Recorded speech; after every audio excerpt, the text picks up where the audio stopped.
नमस्कार मित्रांनो, आपण आज गुणाकार करण्यास शिकणार आहोत, जे की फार सोपं असतं। आता या ठिकाणी मी एक उदाहरण घेत आहे। 1 गुणिले 2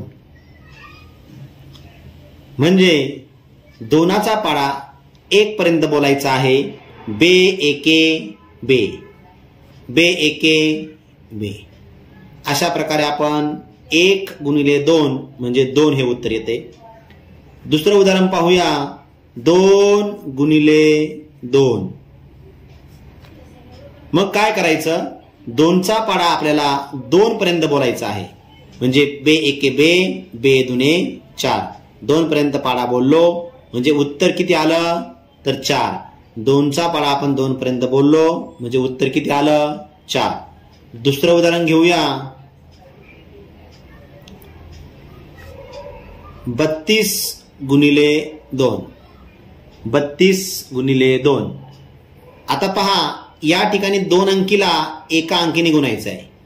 मग काय करायचं, एका वेळेस एकाच अंकाला गुणायचं।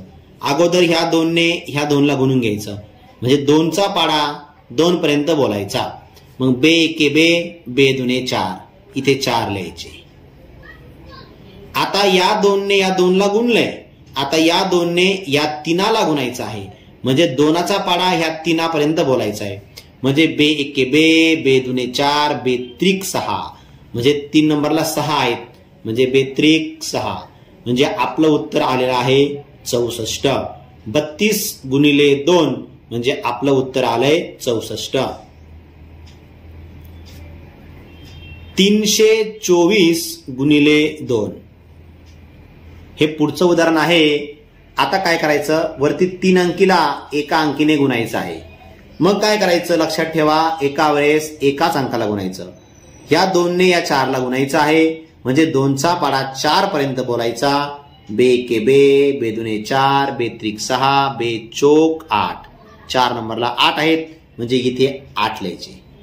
आता या 2ने या 4ला गुणलंय, आता या 2ने या 2ला गुणून घ्यायचं म्हणजे 2चा पाडा 2 पर्यंत बोलायचा। बे एके बे, बे दुने 4 म्हणजे इथे 4 लिहायचे। आता या 2ने या 2ला गुणलंय, आता या 2ने या 3ला गुणायचं म्हणजे 2चा पाडा 3 पर्यंत बोलायचा। बे एके बे, बे दुने 4, बे त्रिक 6, 3 नंबरला 6 आहेत म्हणजे 648 हे आपलं उत्तर आलेलं आहे। 324 गुणिले 2 म्हणजे 648। आता दुसरं उदाहरण पाहूया। 57 गुणिले 2 काहीच अवघड गुणाकार नसतो, समजून घ्या व्यवस्थित। आता काय करायचं, एका वेळेस एकाच अंकाला गुणायचं आणि एकक बाजूकडूनच गुणायचं। ह्या 2ने ह्या 7ला गुणायचंय म्हणजे 2चा पाडा 7 पर्यंत बोलायचा आहे।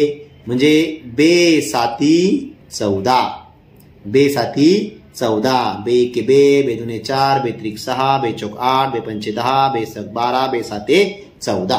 आता 14 ही 2 अंकी संख्या आहे म्हणून या ठिकाणी 14 बाजूला लिहायचे आणि खाली 4 लिहायचे।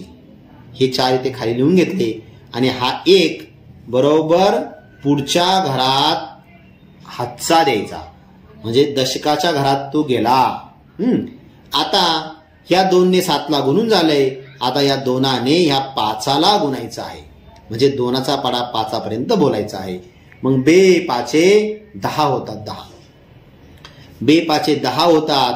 मग ह्या 10 मध्ये हा हातचा 1 जर मिळवला तर 10 आणि 1 11 होतात म्हणून या ठिकाणी 11 लिहायचे आणि मग आपलं उत्तर आलेलं आहे 114। म्हणजे 57 गुणिले 2 हे आपलं उत्तर आलंय 114। आता पुढचं उदाहरण पाहूया।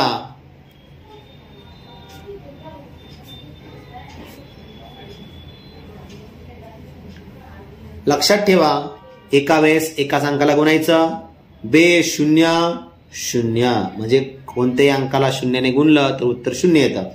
आता 2ने 0ने गुणलं, आता बे 8 म्हणजे बे 8 पर्यंत बेचा पाडा बोलायचा। बे 8 16 होतात म्हणून या ठिकाणी 16 बाजूला लिहिले तर खाली 6 लिहायचे आणि हा जो एक उरलाय तो पुढच्या घरात।